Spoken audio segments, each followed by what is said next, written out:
Benjamin Netanyahu blasted Anthony Albanese as a weak politician who betrayed Israel. Hours later, Australia's Tony Burke struck back. Strength isn't how many children you starve. From allies to adversaries, the words are turning nuclear. Is this the breaking point in their decades-long bond?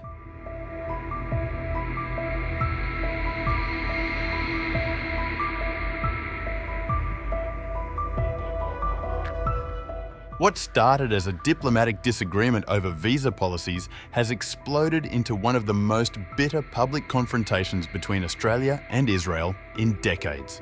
The conflict reached a boiling point this week when Australian Home Affairs Minister Tony Burke delivered a stinging rebuke to Israeli Prime Minister Benjamin Netanyahu's criticism.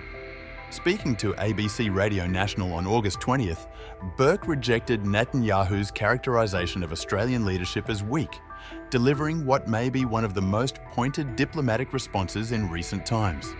Strength is not measured by how many people you can blow up or how many children you can leave hungry.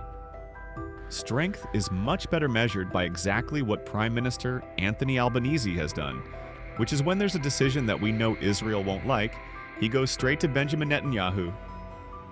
The escalating tensions stem from Australia's decision last week to join Britain, France and Canada in recognising a Palestinian state. For decades, Australia had considered itself a close friend of Israel, but that relationship has rapidly deteriorated since Canberra announced its position.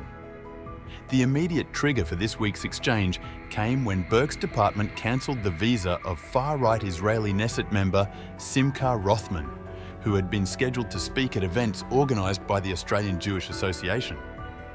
Burke confirmed to ABC Radio that the decision was made because of Rothman's past comments calling children in Gaza the enemies of Israel.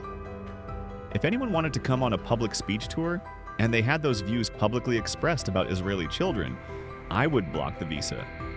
I am going to not have a lower bar for the protection of views that are bigoted views against the Palestinian people. Australia's Foreign Minister Penny Wong criticised Israel's retaliatory move to revoke visas for Australian diplomatic representatives to the Palestinian Authority, calling it an unjustified reaction.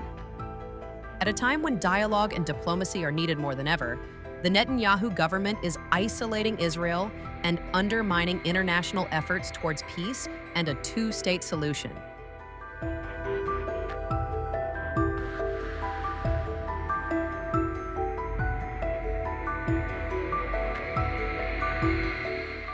The diplomatic crisis took an extraordinary turn Tuesday night when Netanyahu launched what observers are calling an unprecedented personal attack on a sitting Australian Prime Minister. In an English-language statement posted on his official X account, Netanyahu wrote, "History will remember Albanese for what he is, a weak politician who betrayed Israel and abandoned Australia's Jews."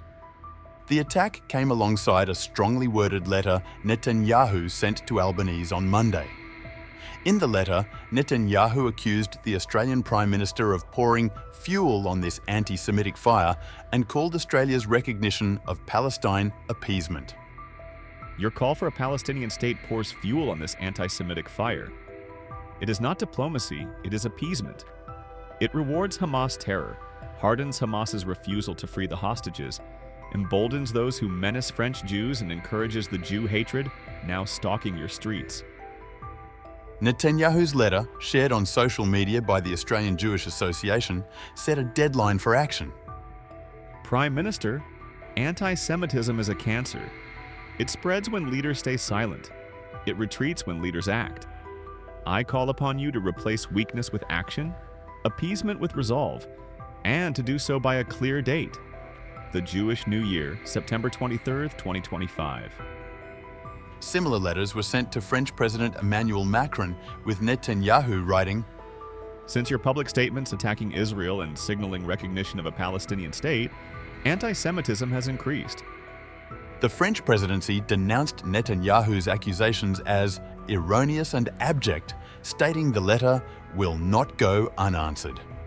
Israeli Foreign Minister Gideon Saar escalated the dispute further, telling pro-Israel Australian journalist Erin Molan that Australia's actions were shameful and unacceptable. Saar said, Instead of battling against anti-Semitism in Australia as they should, they are doing the opposite. They are fueling anti-Semitism by this mad decision to ban the entrance to Australia of Israeli politicians and other figures with no justification. For his part, Albanese responded with measured diplomacy on Wednesday afternoon, telling reporters, "I don't take these things personally. I engage with people diplomatically. He has had similar things to say about other leaders."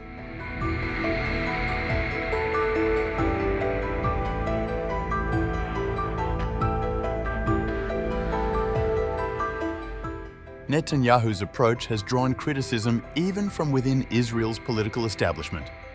Opposition leader Yair Lapid wrote on X, "The thing that most strengthens a leader in the democratic world today is a confrontation with Netanyahu, the most politically toxic leader in the Western world. It is unclear why Bibi is rushing to give the Prime Minister of Australia this gift." Many analysts have observed that Netanyahu has taken another page out of President Donald Trump's playbook, this time from the chapter on diplomacy. Trump has mastered taking substantive disputes with world leaders, even those of historically close allies, and unnecessarily turning them into spite-filled, angry battles laced with personal insults and attacks. The diplomatic crisis unfolds against a backdrop of rising anti-Semitic incidents in Australia, which has deeply concerned the Jewish community. According to the Combat Anti-Semitism movement, 182 incidents were documented between January and August 2025, including synagogue arson, vandalism at Israeli restaurants, and physical assaults. This country has always been a warm home for the Jewish people. But since Labour came to power in May 2022 under Albanese and Wong, ties with Israel have deteriorated, and anti-Semitism has surged. Israeli resident Shai Levin, who has lived in Australia since 2013, described the current atmosphere. "Going there feels like entering the West Bank. It's dangerous if you speak Hebrew or look Jewish. Even though we think Bibi is part of the problem, we're considering going back to Israel." The situation has created what some describe as danger zones for Jews in parts of Western Sydney, according to community members speaking to Israeli media.